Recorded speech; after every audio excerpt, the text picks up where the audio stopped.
Hi hello ನಮಸ್ತೆ. ಇದು Sharada Pathshala YouTube channel.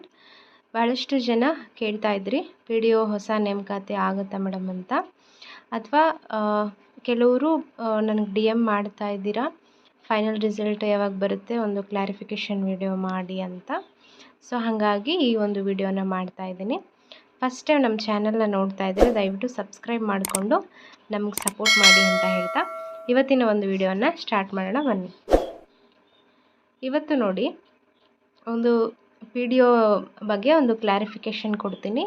Possibility ಇದೆನಾ ಹೊಸ ನೋಟಿಫಿಕೇಷನ್ ಆಗೋಕ್ಕೆ, ಇವು ರಿಸಲ್ಟ್ ಯಾವಾಗ ಬರುತ್ತೆ ಅನ್ನೋದನ್ನು ತಿಳಿತಾ ಹೋಗೋಣ.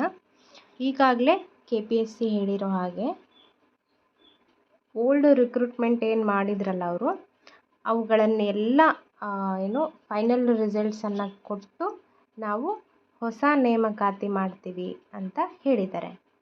ಸೊ ಇದರ ಅರ್ಥ ಏನು ಅಂತಂದರೆ, ಈವನ್ PDO ಆಲ್ಸೋ ಅವರೇ ರಿಕ್ರೂಟ್ಮೆಂಟ್ ಮಾಡಿರೋದು ಅಲ್ವಾ, 2024 ಮಾಡಿರ್ತಕ್ಕಂಥ ಒಂದು PDO ರಿಕ್ರೂಟ್ಮೆಂಟು ಅವರೇ KPSC ಅವರೇ ಮಾಡಿರ್ತಾರೆ.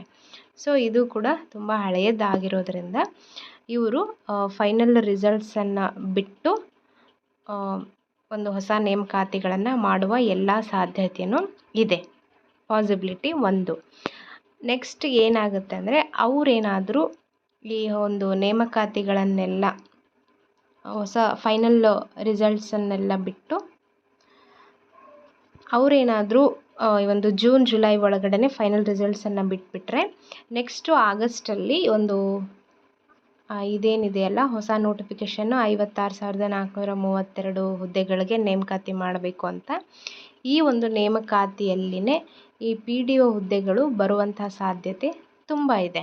ಯಾಕೆಂದರೆ ಈಗಾಗಲೇ 2 ಇಯರ್ಸ್ ಆಗ್ತಾ ಬಂತು PDO ರಿಕ್ರೂಟ್ಮೆಂಟ್ ಆಗಿ. ಹಾಗಾಗಿ ಈ ಒಂದು ಎಲ್ಲ ಚಾನ್ಸಸ್ಸು ಇದೆ. ಮತ್ತು ಇನ್ನೊಂದು ಏನು ಅಂತಂದರೆ, PDO ಅಧಿಕಾರಿಗಳ ಸಂಖ್ಯೆ ನಮ್ಮ ಕರ್ನಾಟಕದಲ್ಲಿ ಬಹಳ ಕಡಿಮೆ ಇದೆ. ಭಾಳಷ್ಟು ನ್ಯೂಸ್ ನೋಡಿರ್ತೀರ ನೀವು, PDO ಅಧಿಕಾರಿ ಇಲ್ಲ ಗ್ರಾಮ ಪಂಚಾಯಿತಿಲಿ ರಿಕ್ರೂಟ್ಮೆಂಟ್ ಮಾಡಿ ಅಂತ ಎಲ್ಲ ಹೋರಾಟಗಳು ಮಾಡ್ತಾ ಇರ್ತಾರೆ, ನೀವು ಗಮನಿಸಿರ್ತೀರ. ಸೊ ಹಾಗಾಗಿ ನೇಮಕಾತಿ ಮಾಡುವಂಥ ಸಾಧ್ಯತೆ ತುಂಬ ಇದೆ, 90% ಇದೆ. ಓಕೆ, ಸೊ ಪಾಸಿಬಿಲಿಟಿ ಇದೆ. ಇನ್ನೊಂದು ಏನು ಸಮಸ್ಯೆ ಅಂತಂದರೆ, PDO 2024 ಕರಪ್ಷನ್ ಆಗಿದೆ ಅನ್ನೋ ಒಂದು ಮಾತು ಕೇಳಿ ಬರ್ತಾ ಇದೆ.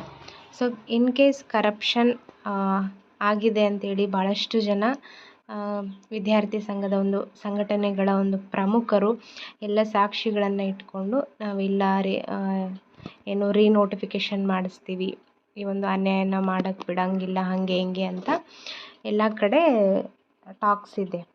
ಸೊ ಅವರೇನಾದರೂ ಸಾಕ್ಷಿ ಸಮೇತ ಹೈಕೋರ್ಟ್ಗೆ ಕೊಟ್ಟು ಅಥವಾ KPSC ಇಲ್ಲ ಆಗಿದೆ ಅನ್ನೋ ಥರ ಅವರು ಒಪ್ಕೊಂಡು ಏನಾದರೂ ರೀನೋಟಿಫಿಕೇಷನ್ ಮಾಡುವಂಥ ಸಾಧ್ಯತೆ ಎಷ್ಟಿರ್ಬೋದು ಅಂದರೆ 0.001. ಓಕೆ, ಅಷ್ಟು ಸುಲಭವಾಗಿ KPSC ಅವರು ರೀನೋಟಿಫಿಕೇಷನ್ ಮಾಡಲ್ಲ. ಓಕೆ, ಅವರು ಒಂದು ಪ್ರೆಸ್ ಮೀಟಲ್ಲಿ ಹೇಳಿದ್ದಾರೆ, ಯಾವುದೇ ಒಂದು ಕರಪ್ಷನ್ ಆಗಿಲ್ಲ, ಈವನ್ KS ಕೂಡ ಯಾವುದೇ ರೀತಿ ಅಕ್ರಮವನ್ನು ನಾವು ಮಾಡಿಲ್ಲ, ನಾವು ಒಂದು ಕ್ಲೀನಾಗಿ ಮೇಂಟೈನ್ ಮಾಡ್ತಾ ಇದ್ದೀವಿ ಡಿಪಾರ್ಟ್ಮೆಂಟನ್ನು ಅಂತಲೇ ಹೇಳಿದ್ದಾರೆ. ಸೊ PDO ಕೂಡ ಹಾಗೇ ಸಮರ್ಥನೆ ಮಾಡಿಕೊಂಡಿದ್ದಾರೆ. ಇನ್ ಕೇಸ್ ಸಾಕ್ಷಿಗಳು ಇದ್ದು ಅದೇನಾದರೂ ನ್ಯಾಯಾಲಯ ಒಪ್ಕೊಂಡು ಕ್ಯಾನ್ಸಲ್ ಮಾಡಿ ಅಂತಂದರೆ ಮಾಡ್ಬೋದು, ಬಟ್ ತುಂಬ ಟೈಮ್ ಹಿಡಿಯುತ್ತೆ. ನ್ಯಾಯಾಲಯಕ್ಕೆ ಹೋಗಿ ಈ ಒಂದು ಕೇಸೆಲ್ಲ ಇತ್ಯರ್ಥ ಆಗೋಕ್ಕೆ ತುಂಬ ಟೈಮ್ ಹಿಡಿಯುತ್ತೆ.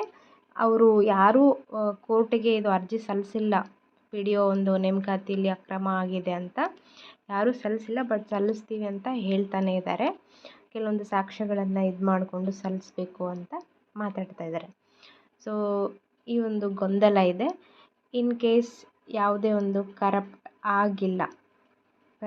ಆಗಿಲ್ಲ ಅಂತಂದರೆ, ನಾನು ಹೇಳಿರೋ ಪ್ರಕಾರ KPSC ಅವ್ರು ಏನು ಮಾಡ್ತಾರೆ ಅಂತಂದರೆ, ಫೈನಲ್ ರಿಸಲ್ಟನ್ನು ಅನೌನ್ಸ್ ಮಾಡ್ತಾರೆ. ಓಕೆ, ಈಗಾಗಲೇ ಫೈನಲ್ಲು HKದು 1:1 ಬಂದಿದೆ, ನಾನ್ HKದು ಕೂಡ ಬಂದಿದೆ 1:1. ಸೊ ಪ್ರಾಸೆಸ್ಸಲ್ಲಿ ಇದೆ. ಸೊ ಎಲ್ಲನೂ ಪ್ರಾಸೆಸ್ ಮುಗಿದ ಮೇಲೆ ಒಂದು ಜೂನ್ ಜುಲೈಯಲ್ಲಿ ಫೈನಲ್ ರಿಸಲ್ಟನ್ನು ಬಿಟ್ಟು ಇವರು ಟ್ರೈನಿಂಗಿಗೆ ಕಳಿಸ್ಕೊಡ್ತಾರೆ. ಇದಾದಮೇಲೆ ಈ ಒಂದು ಹೊಸ ನೇಮಕಾತಿ ಏನಾಗುತ್ತಲ್ಲ ಅದರಲ್ಲಿ ಮತ್ತೆ ಹೊಸ PDO ನೇಮಕಾತಿ ಆಗುವಂಥ ಸಾಧ್ಯತೆ ತುಂಬ ಇದೆ. ಇದು ಸೆಟಲ್ ಆದಮೇಲೆ ಹೊಸ ನೇಮಕಾತಿ ಬಂದೇ ಬರುತ್ತೆ. ಸೊ ಇಷ್ಟು ಪಾಸಿಬಿಲಿಟಿ ಇದೆ PDO ನೋಟಿಫಿಕೇಷನ್ ಆಗಲಿಕ್ಕೆ. ಸೊ ಐ ಹೋಪ್ ಎಲ್ಲರೂ ಓದ್ತಾ ಇದ್ದೀರಿ ಚೆನ್ನಾಗಂತೇಳಿ. So ಸ್ಟಡೀಸನ್ನು continue ಮಾಡ್ತಾಯಿರಿ. ನಾನು ಯಾವಾಗಲೂ ಈ ಮಾತನ್ನು ಹೇಳ್ತಾ ಇರ್ತೀನಿ, ಕನ್ಸಿಸ್ಟೆನ್ಸಿ ಮೇಂಟೈನ್ ಮಾಡಬೇಕು ಅಂತ. ಸೊ ಒನ್ಸ್ ನೀವು ಕನ್ಸಿಸ್ಟೆನ್ಸಿ ಮೇಂಟೈನ್ ಮಾಡ್ತಾ ನೋಟಿಫಿಕೇಷನ್ ಆಗುತ್ತೋ ಬಿಡುತ್ತೋ, ಬಟ್ ನಿಮ್ಮ ಗೋಲ್ ಅಂತೂ ಇರೋದಿದೆಯಲ್ಲ, ಹಾಗಾಗಿ ದಿನಾಲೂ ಓದ್ತಾ ಹೋಗಿ. ಒಂದಲ್ಲ ಒಂದು ದಿನ ನೋಟಿಫಿಕೇಷನ್ ಆಗುತ್ತಲ್ಲ, ಆವಾಗ ತುಂಬ ಹೆಲ್ಪ್ ಆಗುತ್ತೆ. ಒಂದೇ ಸತಿ ನೀವು ಜಾಬ್ ಪಡ್ಕೊಳ್ಳೋಕ್ಕೆ ಬಹಳ ಹೆಲ್ಪ್ ಆಗುತ್ತೆ. ಸೊ ಇಷ್ಟು ಪಾಸಿಬಿಲಿಟಿ ಇದೆ PDO ನೇಮಕಾತಿ ಆಗಲಿಕ್ಕೆ.